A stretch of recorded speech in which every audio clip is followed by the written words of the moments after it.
Good morning 12th class. कैसे हो बच्चों? रोज़ की तरह बहुत अच्छे होंगे। ठीक है, तो जो आज का हमारा टॉपिक है वो है डीएनए रेप्लिकेशन। ठीक है, क्या है? डीएनए रेप्लिकेशन, और हिंदी में हो गया आपका डीएनए प्रतिकृति। ठीक है, यानी कि क्या हो रहा है? डीएनए से डीएनए का निर्माण होना। ठीक है, क्या हो गया? डीएनए से डीएनए का निर्माण बनना क्या है?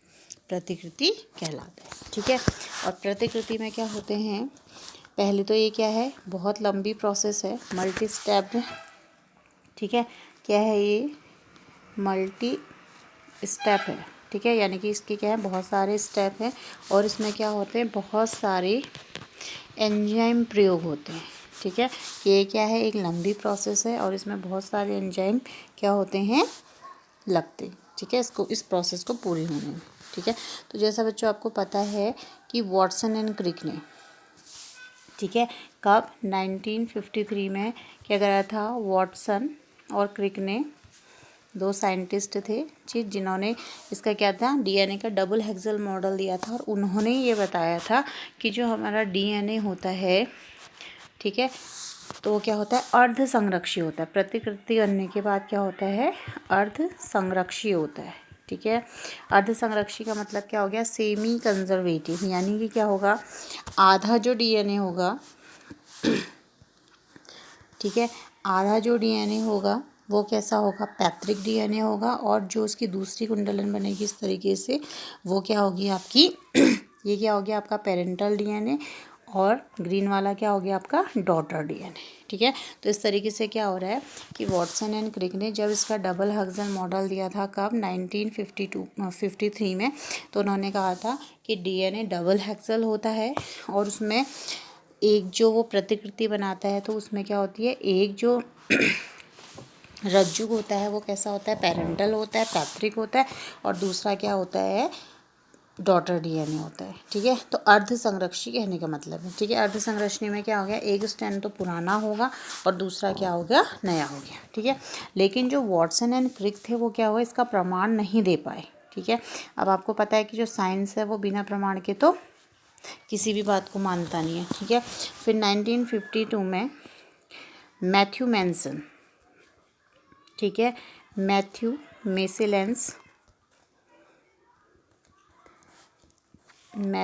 मेसेलेंस और इनके साथ दूसरे थे फ्रैंकलिन स्टॉल। ठीक है, इन दोनों ने क्या किया कि सेमी कंजर्वेटिव नेचर डीएनए का होता है। ठीक है, इसके लिए इन्होंने क्या करा? ई कोलाई पर, ठीक है, एस्चेरिया कोलाई बैक्टीरिया पर क्या किया? बहुत सारे प्रयोग किए। ठीक है, तो इन्होंने जो अपने प्रयोग में लिया था वो लिया था एक्सटीरिया बेटा, यानी कि ई कोलाई बोलते हैं उसको शॉर्ट फॉर्म में, ई कोलाई बैक्टीरिया को लिया। ठीक है, और इसमें उन्होंने क्या करा कि अर्ध संरक्षी जो हमारा पैटर्न आ रहा है डीएनए में, उसके लिए क्या करा? इसको प्रयोग के लिए लिया। ठीक है, अब आपको पता है कि ई कोलाई क्या है? एक प्रोकैरियोटिक है, यानी कि एक कोशिकीय शरीर होता है ई कोलाई के पास। तो इन्होंने क्या करा? इसमें नाइट्रोजन के आइसोटोप लिए। ठीक है, नाइट्रोजन के आइसोटोप लिए, एक लिया N14 और दूसरा लिया N15। ठीक है, तो इसके आइसोटोप लिया, और इन्होंने क्या करा कि इसमें 17 पीढ़ियों तक, ठीक है, कितने पीढ़ियों तक? 17 पीढ़ियों तक इसमें लगातार क्या करा? इन्होंने प्रयोग करा। और जो ई कोलाई की जो एक पीढ़ी होती है उसमें केवल 20 मिनट लगते हैं। समझ रहे बात को? कि केवल क्या होता है? 20 मिनट लगते हैं। ठीक है, और जो ई कोलाई बैक्टीरिया में डीएनए होता है, ठीक है, जो ई कोलाई बैक्टीरिया में डीएनए की लेंथ होती है वो कितनी होती है? 4.6 इंटू 10⁶। ठीक है, कितना? 4.6 इंटू 10⁶। ठीक है, तो इस लेंथ को पूरा करने के लिए क्या करना पड़ेगा? डीएनए को जब भी वो प्रतिकृति करेगा, डीएनए से डीएनए बनाएगा, ठीक है, तो उसको क्या करना पड़ेगा कि इतने सारे न्यूक्लियोटाइड्स को जोड़ना पड़ेगा। ठीक है, लेकिन अभी हम बात क्या कर रहे हैं कि ये सेमी कंजर्वेटिव है या नहीं, इस बात की पुष्टि करने के लिए किसने? मैथ्यू मेल्सन और फ्रैंकलिन स्टॉल ने क्या किया? एक प्रयोग किया, किस पर? ई कोलाई पर। ठीक है। और कब तक किया, 17 पीढ़ियों तक करा। एक पीढ़ी का समय कितना है, 20 मिनट है, ठीक है। तब इन्होंने इसमें क्या देखा कि जब ये क्या कर रहे हैं, पहले से ही जो वो है आपका ई कोलाई, उसमें कैसे उसको हमने क्या करा, N14 मानना है, ठीक है। यानी कि हम उसको क्या कर रहे हैं, 2 आइसोटोप लिए हमने, एक N14 और एक N15, ठीक है। तो हम किसका प्रयोग उसमें कर रहे हैं, N15 का प्रयोग कर रहे हैं। तो हमने क्या करा, जैसे ई कोलाई बैक्टीरिया है तो हमने इसको क्या करा, एक प्लेट में कल्चर्ड करा और कौन सा आइसोटोप डाल दिया, नाइट्रोजन का हैवी आइसोटोप डाल दिया, जिसको हम क्या कह रहे हैं, N15, ठीक है। अब आप सोच रहे होंगे कि कल्चर्ड मीडियम के लिए हमने N15 का प्रयोग क्यों किया, ठीक है। तो बच्चों N15 का प्रयोग इसलिए करा कि जो न्यूक्लियोटाइड होते हैं, यानी कि जो क्षार युग्म होते हैं, वो किसके बने होते हैं, नाइट्रोजन के बने होते हैं, ठीक है। तो जब भी ये कल्चर्ड करेगा और क्या करेगा, न्यूक्लियोटाइड लेगा, तो उसमें क्या पाया जाएगा, N15 पाया जाएगा। इसलिए हम क्या कर रहे हैं, इस चीज़ को ले रहे हैं, ठीक है। तो जब इन्होंने क्या किया, F1 पीढ़ी लिए, ठीक है। F1 पीढ़ी में इसका टाइम कितना लगेगा आपका, केवल 20 मिनट लगेगा, ठीक है। तो पहला जो इसमें न्यूक्लियोटाइड था और N15 जो न्यूक्लियोटाइड था वो इस तरीके से आया, ठीक है। एक कैसा आएगा, ठीक, एक इस तरीके से आएगा, और क्योंकि दूसरा इसमें पहले से उपस्थित है तो इस तरीके से संकर आ जाएंगे, ठीक है। ये क्या आएंगे, आपके संकर आएंगे, ठीक। फिर दूसरी पीढ़ी में क्या होगा कि कुछ तो क्या होंगे हमारे पास, संकर होंगे, ठीक है, और कुछ क्या होंगे, अलग सेग्रीगेट हो जाएंगे जो पहले से ही इसमें थे, ठीक है। तो ये जो रेशियो हमें मिला है, ये क्या है कि इसमें एक क्या है, N14 है और एक क्या है, N15 है। तो इस तरीके से उन्होंने शो करा कि जो DNA प्रतिकृति के बाद बनता है, उसका एक स्टैंड कैसा होता है, पैतृक होता है, और दूसरा स्टैंड कैसा होता है, संतति वाला होता है, ठीक है। जैसे इस चित्र में देखिएगा, तो इसमें हमने क्या किया, पहले हमने क्या है, नॉर्मल DNA को लिया है, फिर हमने इसको कल्चर्ड में लिया, और F1 पीढ़ी में क्या देखा हमने, संकर हमें प्राप्त हुए। और F2 पीढ़ी में हम क्या देख रहे हैं, पीढ़ी 2 में, कि बीच वाले जो हैं वो क्या हैं, सेमी कंजर्वेटिव है, यानी कि एक स्टैंड कैसा है, पैतृक है, ठीक है, और दूसरा कैसा है, संतति है, ठीक है, ये वाले में, ठीक। तो और जो ये ऊपर नीचे है, ये क्या हो रहे हैं, सेग्रीगेट हो रहे हैं, जो शुरू में थे वो ही हैं, ठीक है। तो हमने क्या करा कि जो N14 है वो कैसा है, हल्का है, और N15 कैसा है, वो भारी है, ठीक है। तो इसके लिए हमने क्या करा कि जैसा आप नीचे ट्यूब देख रहे होंगे, ठीक है, हमने इसको क्या करा, अपकेंद्र बल पर, यानी कि इसका सेंट्रिफिकेशन करा, यानी कि गोल गोल जोर से घुमा दिया, सीजियम क्लोराइड, ठीक है, सीजियम क्लोराइड माध्यम देकर। तो इसमें क्या होगा कि जो हल्के होंगे, N14 हल्का है तो वो कहाँ जाएगा, आगे से आ जाएगा पटक नली में, और जो N15 है वो कैसा है, भारी है, तो वो कैसा हो जाएगा, नीचे रह जाएगा। तो इस प्रयोग से ये सिद्ध हुआ कि जो हमारा सेमी कंजर्वेटिव नेचर है DNA का प्रतिकृति के बाद, उसकी क्या हुई, पुष्टि हुई, ठीक है। लेकिन ये अभी तो यहाँ पे पीढ़ी 2 की ही बात हो रही है। तब फिर इन्होंने क्या किया, फिर N15 वाले को हमने क्या किया, N14 वाले में कल्चर्ड किया, ठीक है। पहले क्या था, N14 था, हमने उसको 15 में कल्चर्ड किया। F1 पीढ़ी में सारे संकर आए, उसके बाद क्या हुए, अर्ध संरक्षी आए। फिर इन्होंने इसको भी कंफर्म करने के लिए क्या किया, फिर से उसको N15 वाले को किस में ग्रो कराया, N14 वाले में, नाइट्रोजन के 40 नाइट्रोसोम में, ठीक है। तो उसमें भी ये रिजल्ट यही देखते हैं कि जो F2 पीढ़ी होती है उसमें भी क्या होता है, सेमी कंजर्वेटिव नेचर के जो DNA होते हैं वो प्राप्त होता है। तो किसके, मैथ्यू मेल्सन और फ्रैंकलिन के प्रयोग से ये पता चल गया कि जो हमारा DNA है, ठीक है, जो DNA है वो कैसा है, सेमी कंजर्वेटिव इन नेचर है, ठीक है, यानी कि कैसा है, अर्ध संरक्षी नेचर का है। अर्ध संरक्षी नेचर मतलब कि एक जो स्टैंड होगा वो कैसा होगा, पैतृक होगा, और एक स्टैंड कैसा होगा, नया बनेगा, ठीक है। तो ये किसने प्रूफ किया, मैथ्यू मेल्सन और फ्रैंकलिन स्टाल ने किया, किस में किया, ई कोलाई बैक्टीरिया में किया। और ई कोलाई बैक्टीरिया कैसी सेल है, प्रोकैरियोटिक सेल है, ठीक है। इसके बाद इसी प्रयोग को, ठीक है, इसी प्रयोग को कि अर्ध संरक्षी है या नहीं है, ठीक है, इसका जो प्रयोग था 1958 में, फिर से एक साइंटिस्ट थे टेलर, ठीक है, टेलर और उनके कुछ सहयोगी थे, उन्होंने इसको किस में किया, यूकैरियोटिक कोशिका में किया, यूकैरियोटिक कोशिका और विसिया फाबा, ठीक है, विसिया फाबा। फाबा एक प्लांट है, विसिया फाबा किसमें, प्लांट में किया। प्लांट कैसा होता है, यूकैरियोटिक कोशिका होती है। तो इन्होंने क्या करा कि यूकैरियोटिक कोशिका में क्या करा, इसका टेस्ट करा। तो इसमें भी इन्होंने पाया कि जो डीएनए है वो कैसे हो रहे हैं, सेमी कंजर्वेटिव नेचर के हो रहे हैं। ठीक है, यानी कि अर्ध संरक्षी हो रहे। तो इससे ये पता चल गया कि 1958 में 2 प्रयोग हुए। एक तो प्रोकैरियोटिक कोशिका ई कोलाई पे हुआ, दूसरा विसिया फाबा प्लांट पर हुआ। और दोनों ही प्रयोग से ये सिद्ध हो गया कि जो डीएनए में प्रतिकृति यानी कि रेप्लिकेशन के बाद डीएनए से जो डीएनए बनता है वो अर्ध संरक्षी होता है। समझ रहे हैं बात को, अर्ध संरक्षी होता है। उसमें जो एक स्टैंड होता है वो कैसा होता है, पैतृक होता है, और दूसरा स्टैंड क्या होता है, डॉटर होता है, जैसे कि यहाँ पे आप देख रहे हैं। ठीक है बच्चों, तो इससे ये सिद्ध हो गया। नेक्स्ट हम बात करते हैं इसमें प्रतिकृति की। ठीक है, जैसा आप पहले चित्र में देख रहे होंगे कि डीएनए क्या होता है, आपको पता है कि ये क्या है, एक डबल हेक्सल स्ट्रक्चर है। ठीक है, डबल हेक्सल स्ट्रक्चर है। तो हमने इस डबल हेक्सल स्ट्रक्चर को क्या करना है, पहले टेम्पलेट के रूप में, टेम्पलेट यानी कि एक साँचे के रूप में हमने इसको ढालना है। तो ये क्या होगा कि यहाँ पर से कट कर, ठीक है, अब इसकी प्रोसेसिंग पढ़ेंगे। पहले सिंपल वे में समझ लीजिए कि डबल हेक्सल क्या है, डीएनए है, वो क्या होता है, बीज से अलग हो जाता है। इस तरीके से एक टेम्पलेट यानी कि सांचे की तरह काम करता है। किसकी तरह, सांचे की तरह काम करता है। ठीक है, और उस सांचे में जो भी खुल रहा है, इसको आप ऐसे भी देख सकते हैं। देखिए, जैसे मैंने कहा ये पेरेंटल डीएनए है। ठीक है, माना कि पेरेंटल डीएनए में क्या है, जो बेस हैं वो इस तरीके से लगे हैं। ठीक है, साइटोसिन के सामने क्या होगा, ग्वानिन होगा। ठीक है, एडेनिन के सामने क्या होगा, थाइमीन होगा। ठीक है ना, और थाइमीन के सामने क्या होगा, एडेनिन होगा, और ग्वानिन के सामने क्या होगा, साइटोसिन होगा। ठीक है, तो ये क्या हो गए कि ये जो डबल हेक्सल था हमने इसको क्या कर दिया है, बीच में से कट कर दिया है। अब जो इसमें पूरक डीएनए बनेगा, ठीक है, जो पूरक डीएनए बनेगा यानी कि जो संतति डीएनए बनेगा, तो वो क्या होगा, ट्रिपल बॉन्ड। साइटोसिन के सामने क्या आता है, ग्वानिन आता है, एडेनिन के सामने क्या आता है, थाइमीन आता है। ठीक है, थाइमीन के सामने एडेनिन, ग्वानिन के सामने ट्रिपल बॉन्ड साइटोसिन। ठीक है, सेम यहाँ पे भी होगा।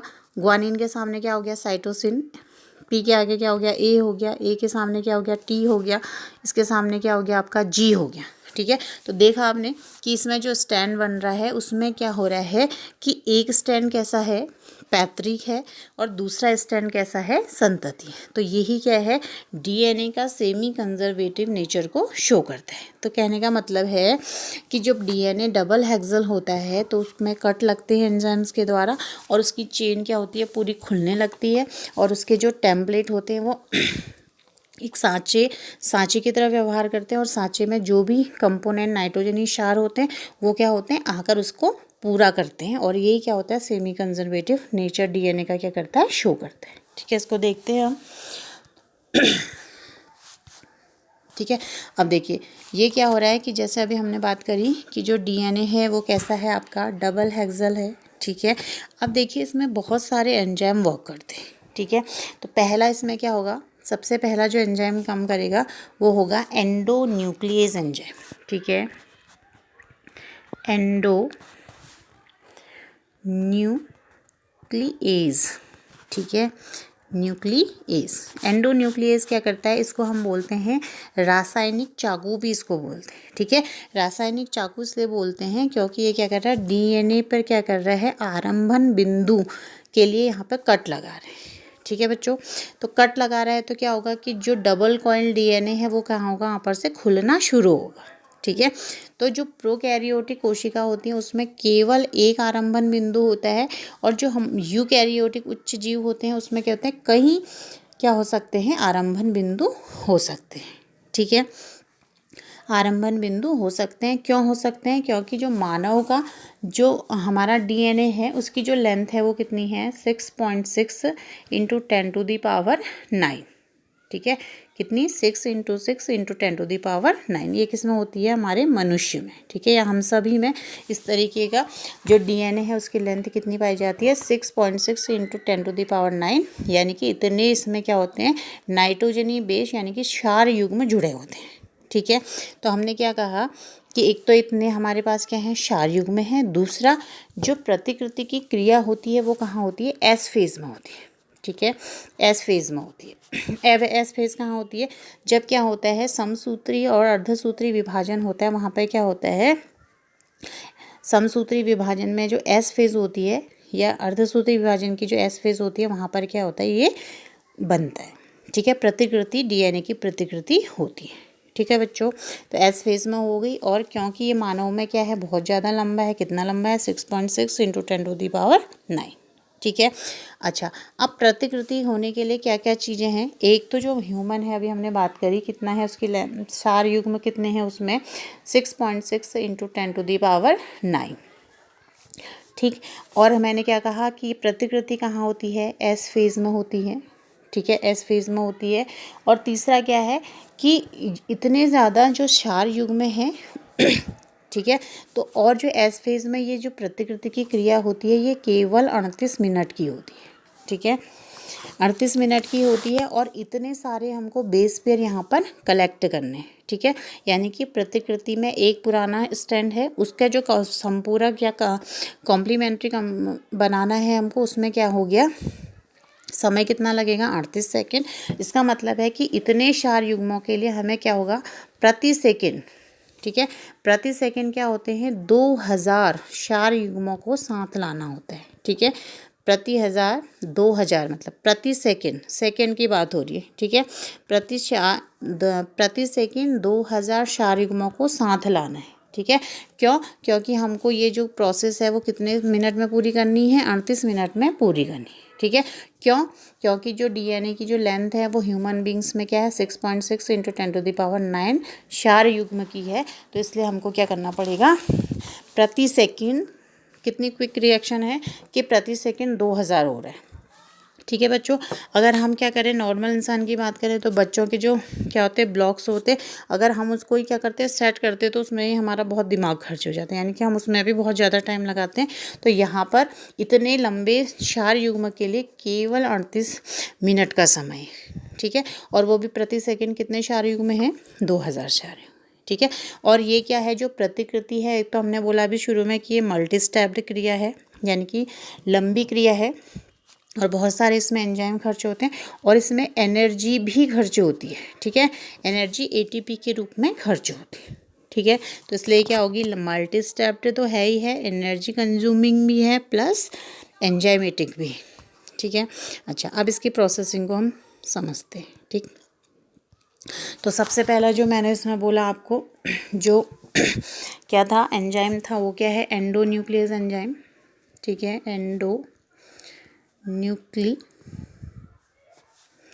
Nuclease enzyme. ठीक है, तो मैंने क्या कहा कि जो एंडोन्यूक्लियस एंजाइम होता है, अगर ये डीएनए है तो ये क्या करेगा, इसमें क्या करेगा, कट लगाएगा। ठीक है, तो इसका मतलब एंडोन्यूक्लियस एंजाइम क्या है, इसको रासायनिक चाकू भी कहते हैं। ठीक है, क्योंकि पॉलीपेप्टाइड, डीएनए क्या है, पॉलीपेप्टाइड श्रृंखला है। ठीक है, नाइट्रोजनी क्षार शर्करा और किससे फॉस्फेट्स के समूह से बनी हुई है। ठीक है, तो यहाँ पर क्या करेगा, कट लगाएगा, और यहाँ पर क्या हो जाएगा, एक आरंभन बिंदु शुरू हो जाएगा, यानी कि ओरिजिन ऑफ पॉइंट शुरू हो जाएगा। ठीक है, जहाँ पर से क्या होगा कि ये चेन खुलना शुरू होगी। ठीक है, तो अभी मैंने बताया कि जो प्रोकैरियोटिक है उसमें क्या होता है कि जो ओरिजिन होता है केवल एक होता है, लेकिन अगर हम यूकैरियोटिक्स की बात करें तो उसमें बहुत सारे ओरिजिन के पॉइंट हो सकते हैं, आरंभन बिंदु हो सकते हैं। ठीक है, तो एंडोन्यूक्लियस ने क्या कर दिया, कार्य को शुरू कर दिया। इसके बाद क्या आता है आपका, हेलिकेज एंजाइम।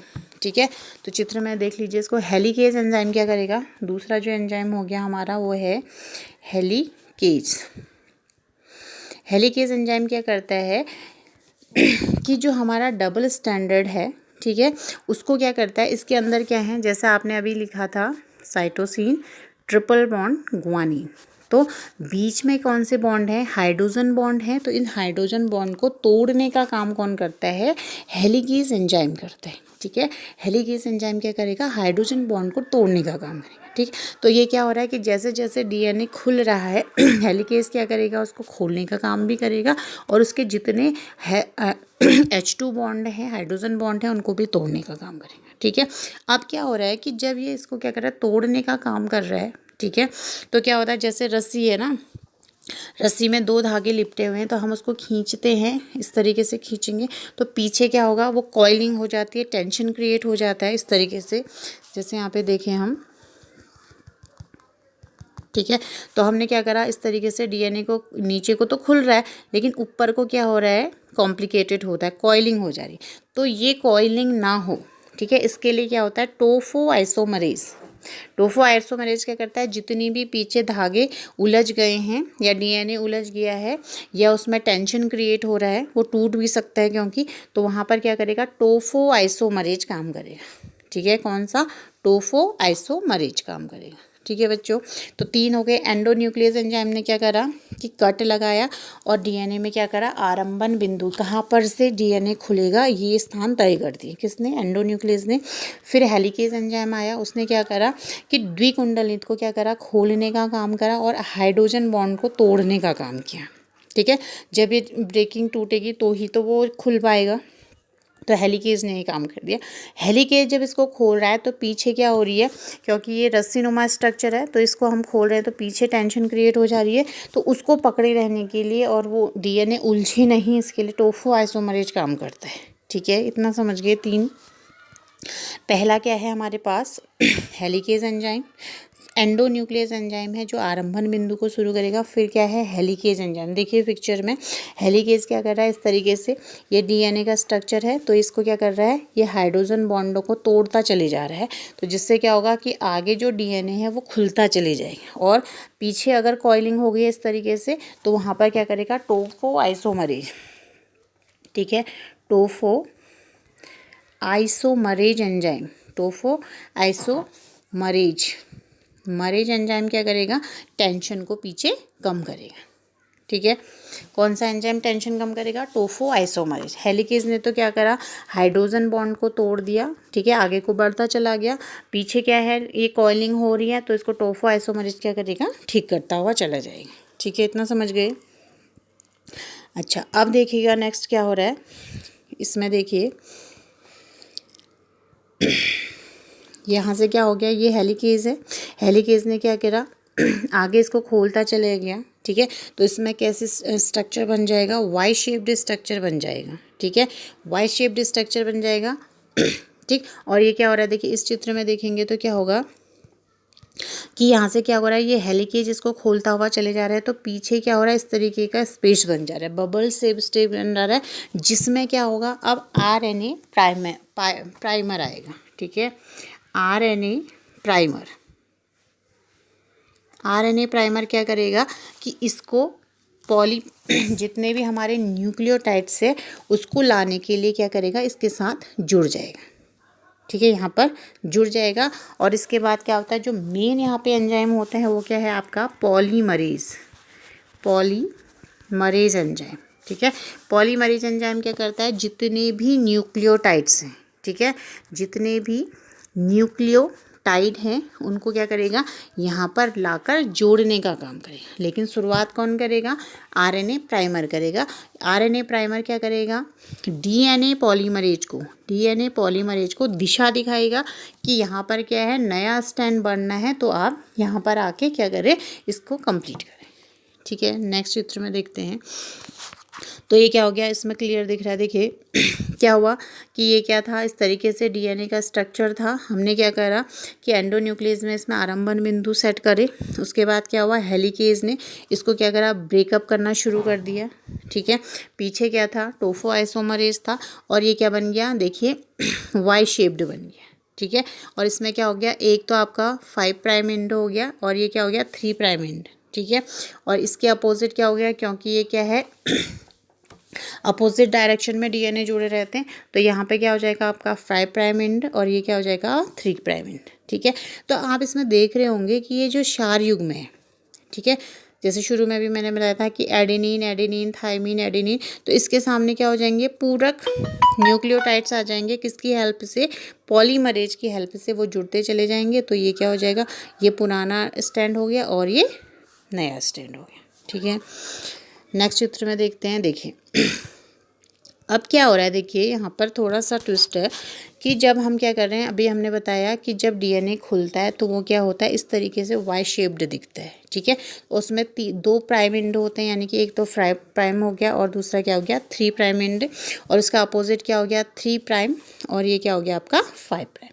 तो इसमें क्या हो रहा है कि जो 5 प्राइम टू 3 प्राइम एंड है, ये वाला जो पोर्शन है इसको बोलते हैं कंटिन्यूअस सिंथेसिस, ठीक है, यानी कि सतत संश्लेषण, ठीक। तो सतत संश्लेषण में क्या होता है, जो 5 प्राइम एंड होता है उसमें हमेशा क्या आ जाता है, आरएनए प्राइमर, ठीक है, आरएनए प्राइमर आकर यहाँ पे जुड़ जाता है और ये जो चेन होती है ये कंटिन्यूअस बनने लगती है।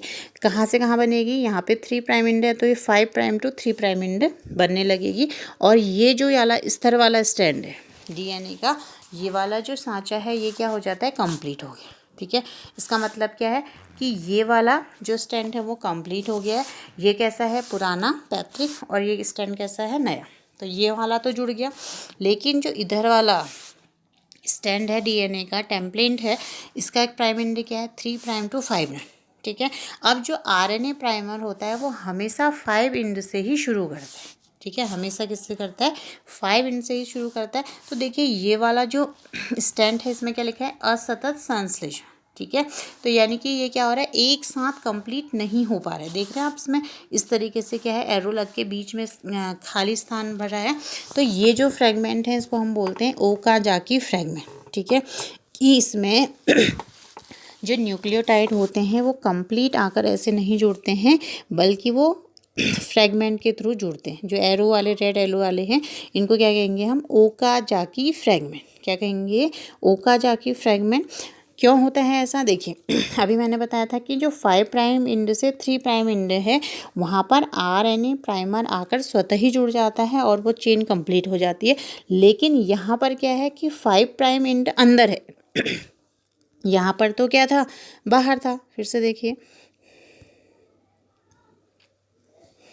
ठीक है, यहाँ पर तो क्या था 5 प्राइम एंड क्या था, बाहर की ओर था, ठीक है, बाहर की ओर होने की वजह से यहाँ पे जुड़ गया और ये कंटिन्यूअस हो गया, ठीक है। लेकिन यहाँ पे जो 5 प्राइम एंड है वो कहाँ है, अंदर है, तो इसलिए यहाँ पर कंटिन्यूअस न्यू स्टैंड नहीं बन पाता है। इसको हम क्या कहते हैं, इनको असतत संश्लेषण कहते हैं, यानी कि लैगिंग स्टैंड कहते हैं, ठीक है। इसमें इस तरीके से फ्रेगमेंट बन जाते हैं, तो इस फ्रेगमेंट को हम क्या बोलते हैं, ओकाजाकी फ्रेगमेंट, ठीक है। ओकाजाकी फ्रेगमेंट इसलिए बोलते हैं क्योंकि इसको चीन के साइंटिस्ट ओकाजाकी ने दिया था, इसलिए हम इसको क्या बोलते हैं, ओकाजाकी फ्रेगमेंट, ठीक है बच्चों। अब क्या हो रहा है देखिए, यहाँ पर क्या आएगा, आरएनए प्राइमर, ठीक है, आरएनए प्राइमर आकर क्या होगा, जुड़ेगा, और यहाँ पर क्या होगा, कुछ न्यूक्लियोटाइड किसके थ्रू, पॉलीमरेज एंजाइम के थ्रू, पॉलीमरेज एंजाइम के थ्रू यहाँ पे बहुत सारे न्यूक्लियोटाइड्स आ जाएंगे। और फिर क्या होगा, एक और एंजाइम है हमारे पास, लाइगेज, लाइगेज एंजाइम के थ्रू वो क्या हो जाएंगे, ये जो असतत कंप्लीट है, असतत संश्लेषण है, लाइगेज एंजाइम उसको क्या करेगा, जैसे फेबिस्टिक होता है ना हमारा, चीज़ों को जोड़ देता है, तो ये क्या करेगा, इस असतत संश्लेषण को क्या करेगा, कंटिन्यूअस कर देगा। कौन सा एंजाइम, लाइगेज एंजाइम, कौन सा एंजाइम है, लाइगेज एंजाइम, ठीक है। लाइगेज एंजाइम क्या करेगा, इस डिसकंटिन्यूअस को क्या कर देगा, कंटिन्यूअस कर देगा, ठीक है। तो क्या हो गया कि 5 प्राइम जो एंड है, ठीक है, जो 5 प्राइम एंड है उसमें क्या हो रहा है कि जो इसके अपोजिट 5 प्राइम एंड है वो बाहर की ओर है, तो ये क्या हो जा रहा है, सीधे ही कंटिन्यूअस बन जाता है। इसको क्या कहेंगे, इस टेम्पलेट को हम क्या कहेंगे, सतत संश्लेषण, यानी कि कंटिन्यूअस, ठीक है। और इधर वाला क्या है, ये 3 प्राइम टू 5 प्राइम एंड है। तो अभी मैंने बोला था कि जहाँ पर 5 प्राइम एंड होता है, क्योंकि इसको अपोजिट डायरेक्शन में बनना है ना तो 5 प्राइम अंदर होने की वजह से यहाँ पे जो आरएनए प्राइमर होता है वो अंदर आता है। उसके बाद इसमें न्यूक्लियोटाइड्स किसकी मदद से आते हैं, पॉलीमरेज की मदद से आते हैं, और वो फ्रेगमेंट में बनने लगते हैं जहाँ जहाँ पर आरएनए प्राइमर आके लगेगा वहीं पर न्यूक्लियोटाइड्स भी आके लग जाएंगे पॉलीमरेज के थ्रू, और लेकिन ये जुड़ते नहीं हैं। तो जुड़ने के लिए क्या होगा, यहाँ पे लाइगेज एंजाइम, कौन सा enzyme, ligase enzyme, ligase enzyme आकर इनको क्या करेगा, कंटिन्यूअस कर देगा, यानी कि आपस में चिपका देगा, ठीक है। तो ये कि इसलिए इसको हम क्या बोलते हैं, डिसकंटिन्यूअस टेम्पलेट बोलते हैं, यानी कि असत संश्लेषण बोलते हैं। समझ गए। अच्छा देखिए इस तरीके से क्या हो रहा है कि हमारा जो डीएनए है वो कैसा है, पॉलीपेप्टाइड श्रृंखला है, ठीक है, पॉलीमरों की बनी हुई संख्या है। इसलिए जो पॉलीमरेज एंजाइम है यहाँ पर, कौन सा पॉलीमरेज एंजाइम है, वो क्या करता है, बहुत सारे न्यूक्लियोटाइड्स को लाकर यहाँ पर क्या करता है, जैसे इस वाले में जुड़ा नहीं है तो यहाँ पर वो लाकर क्या करेगा, जोड़ने का काम करेगा। कौन सा, पॉलीमरेज, ठीक है। तो डीएनए पॉलीमरेज क्या करता है कि जो भी डीएनए में क्या हो रहा है, प्रतिकृति बननी है, कंप्लीट बनना है, पॉलीमरेज एंजाइम क्या करता है, न्यूक्लियोटाइड को यानी कि पॉलीमर्स को लाकर इस स्थान पर जोड़ देता है जहाँ पर कि चेन कट गई है या खुल गई, ठीक है, जिससे कि जहाँ पर प्रतिकृति क्रिया क्या होनी है, कंप्लीट होनी, ठीक है। ये भी वही है, देखिएगा इसमें भी क्या हो रहा है कि हमने क्या करा, ये आपका पूरा डीएनए था, ठीक है, हेलिकेज की मदद से हमने इसको क्या करा, अनजिप करा। अनजिप मतलब इसकी जो द्विकुंडलिन संरचना थी उसको खोल दिया, ठीक है। तो जो 5 प्राइम एंड था वो तो क्या हो गया आपका लैगिंग स्टैंड, यानी कि कंटिन्यूस स्टैंड। इसमें सीधे ही क्या हो गया, डॉटर डीएनए बन गया। लेकिन जो नीचे वाला स्टैंड था उसमें क्या बना, इतनी जल्दी डॉटर डीएनए नहीं बनता है, क्योंकि वो क्या है 3 प्राइम टू 5 प्राइम है, 5 प्राइम उसमें अंदर की ओर है। तो इसलिए क्या होगा कि वहाँ पर क्या होगा, आरएनए प्राइमर जुड़ेगा। देखिए यहाँ पे लिखा हुआ है आरएनए प्राइमर जुड़ेगा और ये फिर फ्रेगमेंट जुड़ेंगे, तो इसको बोलते हैं ओकाजाकी फ्रेगमेंट। और यहाँ पर फिर क्या आएगा, लाइगेज एंजाइम, ठीक है, लाइगेज एंजाइम आकर इन फ्रेगमेंट को जोड़ देगा, ठीक है। तो इस तरीके से क्या हो गया कि एक डीएनए से क्या हो गए, आपके 2 डीएनए बन गए, जो क्या होगा, सेमी कंजर्वेटिव इन नेचर होगा। सेमी कंजर्वेटिव इन नेचर मतलब कि उसमें क्या होगा, एक पुराना डीएनए होगा, एक नया डीएनए होगा, ठीक है। इस चित्र को भी देख लेते हैं। देखिए इसमें सारे ही एंजाइम आ जाएंगे आपके, ठीक है। तो जैसे मैंने कहा कि ये क्या है, आपका डीएनए है। डीएनए हमेशा क्या होता है, कॉइल्ड होता है, डबल हेक्सल होता है, ठीक है, यानी कि द्विकुंडलित होता है। तो द्विकुंडलित होने के लिए यहाँ पे क्या हो गया, एंडोन्यूक्लियस एंजाइम आया, ठीक है। एंडोन्यूक्लियस एंजाइम ने क्या करा, इसमें ओरिजिन ढूंढे, ठीक है, आरंभन बिंदु ढूंढे, ठीक। उसके बाद क्या किया कि जो हमारा क्या था यहाँ पे, कौन सा, हेलिकेज एंजाइम, ठीक है। हेलिकेज एंजाइम ने क्या करा, इसके हाइड्रोजन बॉन्ड को तोड़ते हुए इसको क्या कर दिया, वाई शेप्ड कर दिया, यानी कि इसकी कॉइलिंग को क्या कर दिया है, आगे की ओर वो खोलता चला जा रहा है और पीछे ये फिर से उलझ ना जाए, इसलिए यहाँ पे कौन सा एंजाइम वर्क कर रहा है, टोफो आइसोमरेज कर रहा है, जो कि क्या कर रहा है, टेंशन को कम कर रहा है, ठीक है। पहले क्या था, एंडोन्यूक्लियस आया, जिसने कि इसमें क्या करा, ओरिजिन बिंदु को ढूंढा जहाँ पर से कि जो डीएनए है वो क्या होगा, खुल लेगा, ठीक है, कट लगा है इसमें। फिर क्या हुआ, हेलिकेज एंजाइम ने क्या करा, H2 बॉन्डों को तोड़ते हुए, क्यों, क्योंकि साइटोसिन ट्रिपल हाइड्रोजन बॉन्ड क्या है, ग्वानिन है, एडेनिन डबल बॉन्ड थाइमिन है। तो इन बॉन्डों को जब तोड़ेगा तो ही तो डीएनए का स्ट्रक्चर खुल पाएगा। तो वो काम कौन करता है, हेलिकेज एंजाइम करता है, ठीक है। अब क्या हुआ, ये वाई शेप्ड हो गया, इस तरीके से खुल गया है। अब हमने क्या कहा कि इसमें 5 प्राइम टू 3 प्राइम, ठीक है, ये वाला जो होता है ये कैसा है, कॉन्टिन्यूअस सिंथेसिस है, यानी कि सतत संश्लेषण है ये वाली भुजा। तो इसमें क्या होगा, जैसे ही आरएनए प्राइमर जुड़ेगा, यहाँ पर आरएनए प्राइमर जुड़ेगा तो पॉलीमरेज एंजाइम आकर क्या करेगा, सारे न्यूक्लियोटाइड्स को जोड़ देगा और ये वाला जो स्टैंड है ये कंप्लीट हो जाएगा, ठीक है। बट दिक्कत कहाँ है कि जो स्टैंड क्या है, 3 प्राइम टू 5 प्राइम एंड है, ठीक है। अब इसका जो 5 प्राइम एंड है वो कहाँ है, अंदर की ओर है, यहाँ पे देखिए अंदर की ओर है। तो इसमें क्या होगा, पहले mRNA प्राइमर आएगा यहाँ पर उसके बाद क्या करेगा, polymerase enzyme, DNA polymerase enzyme आकर क्या होगा, फ्रेगमेंट के रूप में जुड़ेगा, मतलब छोटे छोटे खंडों के रूप में जुड़ेगा। तो इसको हमने क्या कहा, ओकाजाकी फ्रेगमेंट का, ठीक है, क्या कहा, ओकाजाकी फ्रेगमेंट का, ठीक है। तो ओकाजाकी फ्रेगमेंट कहा, ठीक है, क्यों कहा, क्योंकि जो चाइनीज साइंटिस्ट थे ओकाजाकी ने ही इसको सर्च किया था, ठीक है, इसलिए हमने इसका नाम ही क्या कर दिया, ओकाजाकी फ्रेगमेंट का। फिर इधर क्या है, at the last ligase enzyme आकर, कौन सा एंजाइम, लाइगेज एंजाइम आकर क्या करेगा, इस डिसकंटिन्यूअस चेन को, जो असतत बने थे, यानी कि जो ओकाजाकी फ्रेगमेंट बने थे, तो क्या होगा, जो गम है हमारा चिपकाने वाला, जैसा हम फेविस्टिक यूज़ करते, तो लाइगेज एंजाइम, कौन सा, लाइगेज एंजाइम आकर इन खंडों को, ओकाजाकी फ्रैगमेंट को क्या करेगा, आपस में जोड़ देगा। तो ये क्या हो गया, ये वाला जो सेगमेंट है ये भी क्या हो जाएगा, कंप्लीट हो जाएगा। ठीक है, तो एट द लास्ट हमको क्या मिल जाएगा कि जैसे हमने शुरू में क्या करा था, ये डीएनए लिया था, ठीक है, ये वाई शेप्ड हो गया, और लास्ट में हमने क्या करना है कि इसमें क्या होगा, एक स्टैंड तो पुराना है और एक स्टैंड क्या आ जाएगा, 2 कलर का। इस तरीके से दिखाया है आपको कि पहले क्या था, ये क्या था, डीएनए था, डीएनए को खोला गया, अनजिप किया गया, ठीक है, और एट द लास्ट हमको क्या मिला, एक पैतृक पेरेंटल चेन मिली और दूसरी हमको क्या मिली, डॉटर चेन मिली। यानी कि एक कुंडलन कैसा था, पैतृक था, दूसरा कैसा था, नया बना था, नया सिंथेसिस हुआ था। तो इस नेचर को ही हम क्या कहते हैं, semi conservative, semi conservative nature कहते हैं। ठीक है, यानी कि क्या कहेंगे इसको, अर्ध संरक्षी, क्या कहेंगे हिंदी में, अर्ध संरक्षी। ठीक है, अर्ध संरक्षी, यानी कि इसमें क्या होगा, एक स्टैंड नया होगा और एक स्टैंड क्या होगा, पुराना होगा। ठीक है, और ये किसने प्रूफ किया था, सबसे पहले प्रोकैरियोटिक कोशिका में मैथ्यू मेल्सन और फ्रैंकलिन स्टॉल ने किया था।